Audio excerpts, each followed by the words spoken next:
अन्यवास्यो, welcome back to my channel. आज हम आ गए हैं Mehrangarh fort. Guys, it is one of the largest fort in India और इस किले की नींव रखी थी राजपूत शासक राव जोधा जी ने 1459 में। यहाँ से आगे से भी रास्ता है, बट आगे से कुछ फंक्शन चल रहा था इसलिए यहाँ से जाने नहीं दे रहे थे, इसलिए हम पीछे से गए थे। और जो आपको ये समाधियाँ दिख रही है, ये उन वीरों की याद में बनाई गई है जो शहीद हुए थे। अब फोर्ट में हम जहाँ से एंट्री कर रहे हैं, इस मेन गेट का नाम है जयपोल। एंट्री करने के बाद यहाँ साइड में टिकट लेनी पड़ती है और वो टिकट होती है पर पर्सन 200 रुपये।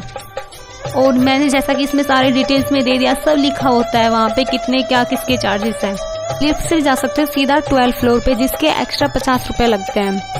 और यहाँ पे आप रुपए वगैरह, जो फॉरेनर लोग होते हैं वो अपनी करेंसी वगैरह एक्सचेंज भी करवा सकते हैं और जिसका कोई एक्स्ट्रा चार्जेस नहीं होता है। स्टार्टिंग में एक चेकिंग पॉइंट होता है जिसकी वीडियो मैं बनाना भूल गई, जहाँ पे आपका बैग चेक होता है और यहाँ पे आप ट्राइपॉड, सेल्फी स्टिक वगैरह नहीं लेके जा सकते, ये अलाउड नहीं है।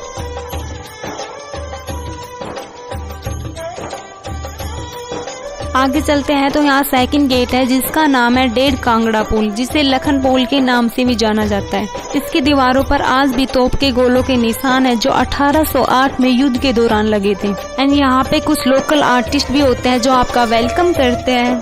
तीसरे मेन गेट से चलते हुए मैं आपको ना इस फोर्ट की एक रियल कहानी बताती हूँ। इस किले को ना स्थापित किला भी कहते हैं। ऐसा कहते हैं जब राव जोधा किले के निर्माण के लिए एक स्थान निरीक्षण करने के लिए पहुंचते हैं तो वहां पर देखते हैं कि एक बकरी और शेर की फाइट हो रही थी। और ऐसा देखकर वो बहुत ही प्रभावित हो जाते हैं और उन्होंने फैसला किया कि किले का निर्माण इसी स्थान पर करेंगे। उस स्थान का नाम था चिड़ियानाथ की टूंड। यहाँ पर कुछ जल के स्रोत भी थे। यहाँ पर एक योगी रहा करते थे जिनका नाम था चिड़ियानाथ। जब योगी को पता चला कि राजा इस स्थान पर किले का निर्माण करने वाले हैं तो योगी ने अपनी कुटिया हटाने से मना कर दिया, पर राव जोधा जी ने किले का निर्माण स्टार्ट कर दिया।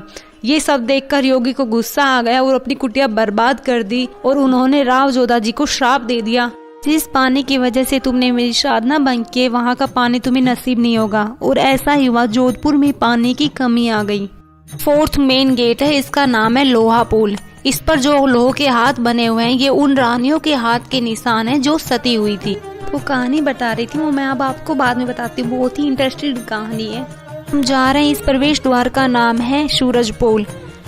ये राजमहल है जहाँ राजा महाराजाओं का तिलक होता था और यहाँ बहुत ही बारीकी से कारीगरी की हुई है।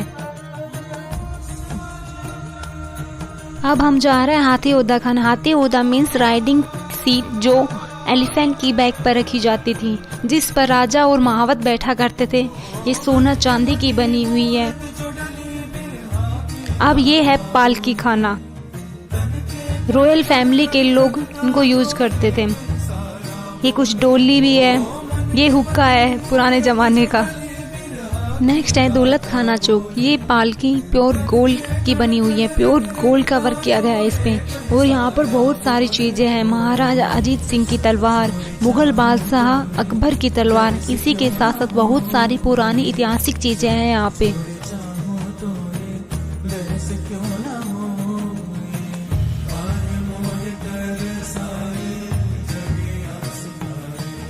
ये ट्रेन का मॉडल है जो हाथी के दांतों से तैयार किया था।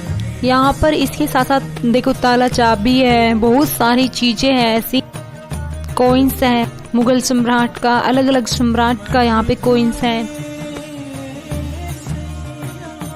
यहाँ राजा महाराजाओं की पेंटिंग्स भी है जो बहुत ही बारीकी से नेचुरल कलर से बनाई हुई है। प्योर गोल्ड का भी इस्तेमाल किया हुआ है यहाँ पे। अब पेंटिंग देखते देखते मैं आपको आगे की कहानी बताती हूँ। जब राजा ने ये सब देखा तो योगी से जाकर माफी मांगी तो उन्होंने एक उपाय बताया कि श्राप को खत्म करने के लिए राज्य के किसी व्यक्ति को अपनी इच्छा से किले के नीचे दफन होकर जीवन की बलि देनी होगी। जब राजा को ऐसा कोई व्यक्ति नहीं मिला तो राजा राम नामक एक व्यक्ति ने अपनी प्राणों की आहुति देने के लिए कहा। राजा राम को एक शुभ दिन शुभ समय देखकर जिंदा दफनाया गया ताकि किले की नींव रखी जा सके। और ऐसा करने के बाद किले का श्राप खत्म हो गया। इसे ऊपर चलते हैं। शीश महल, तख्त महल और फूल महल दिखाती हूँ आपको।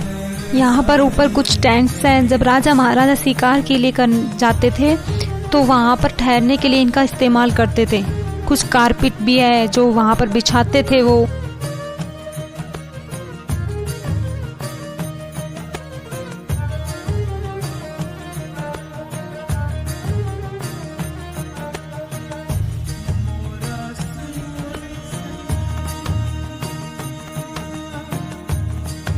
और यहाँ रॉयल फैमिली के कपड़े भी हैं।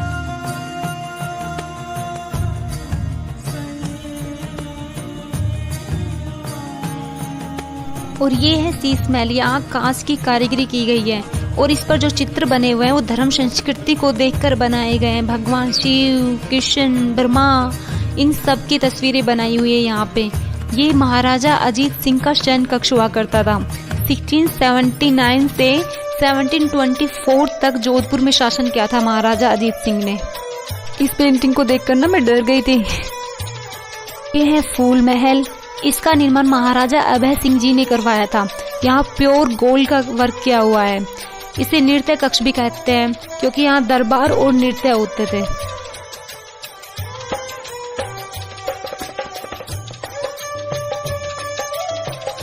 गाइस ये किला ना बहुत ही ऊंचा है। कहते हैं यहाँ से ना पाकिस्तान को भी देख सकते थे। सोचो कितना ऊंचा होगा ये हमारे दिल्ली में जो कुतुब मीनार है उससे भी ऊंचा है ये।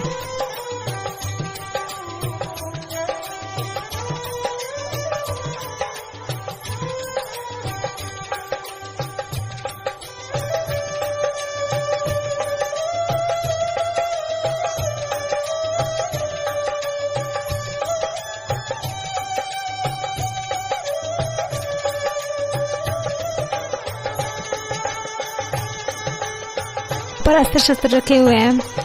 महाराजा की तलवार, खंजर, बंदूक, बहुत सारी चीजें रखी हुई हैं यहाँ पे।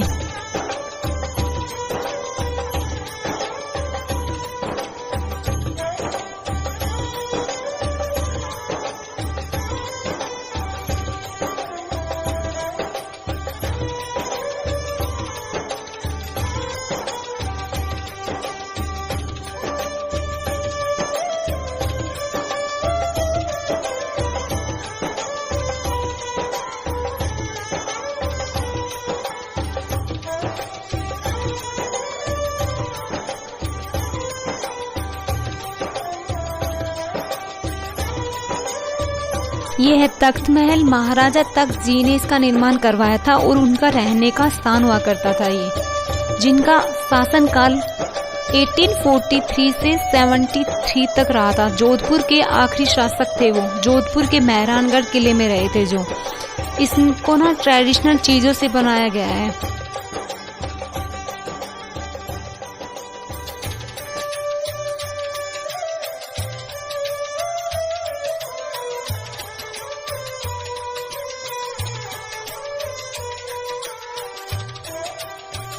पर कुछ खिड़की दरवाजे रखे हुए हैं।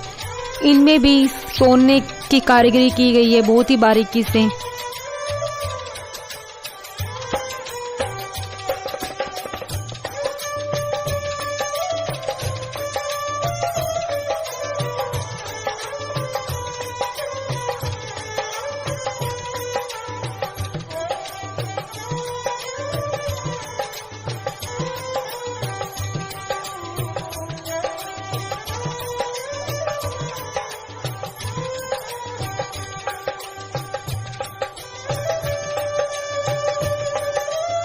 हम आ गए हैं जनानी सेक्शन में, जहाँ पर राजकुमारी, रानी, महारानियां रहा करती थी। वहाँ पर बाहर के लोगों का जाना वर्जित था। वहाँ पर सिर्फ राजा, महाराजा और उनके जो राजकुमार हुआ करते थे वो ही जा सकते थे। और वहाँ पर कुछ रानियां ना लिखा भी करती थी, राइटर वगैरह थी, तो उनके लिए अलग से स्थान भी बनाया गया था। जनानियों के महल में ये है मोती महल। जो इसकी दीवारें हैं ना, जो इसका प्लास्टर है ना दीवारों पर, वो मोतियों की तरह लगता है, बिल्कुल मोतियों की तरह चमकता है।